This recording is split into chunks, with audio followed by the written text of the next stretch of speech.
we had this idea of wanting every scene to look like it was tactile, and also it was somehow an object that was apart from you.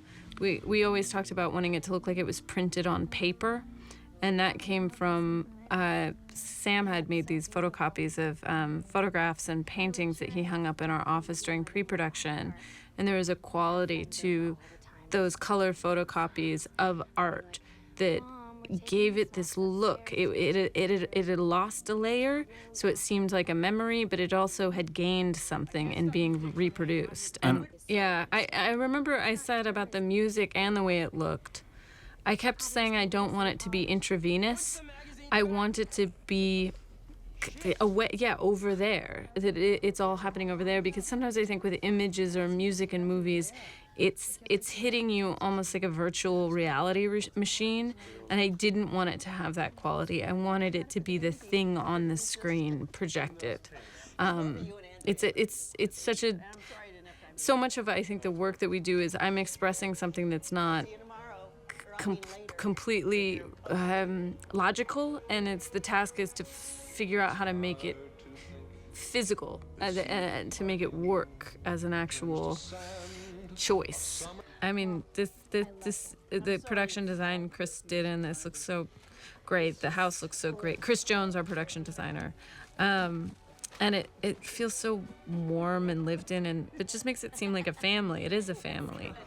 And those details are so important of something that's lived in, and it's not a movie set, but it takes so much effort to make something look real. It's so imperceptible, these things of place, and I think quality of light is something that's really important, and the way it interacts with interior and exterior, and I was just really pleased in all these different locations we were able to capture that. I remember talking to you about this and Scott Rudin about this thing about California light, how interiors can be dim because the light outside is so blinding. And it feels different than East Coast light, and it's hard to totally put your finger on it. One thing we did with Alex Bickle is we changed the sort of quote-unquote film stock we were using once we got to New York. We changed it slightly. It was a kind of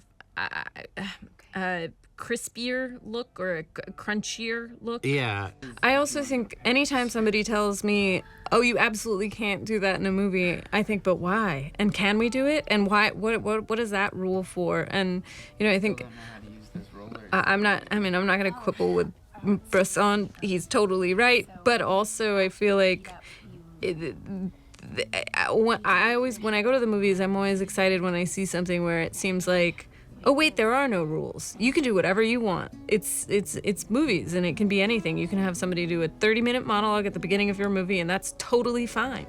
That does not make it not cinema. And I think, particularly with the theatricality of it, I wanted to lean into it instead of lean back from it, because I knew in my heart that's what I wanted. And sometimes I think you have to go towards what could seem like a bad decision and really embrace it, because then it becomes a style.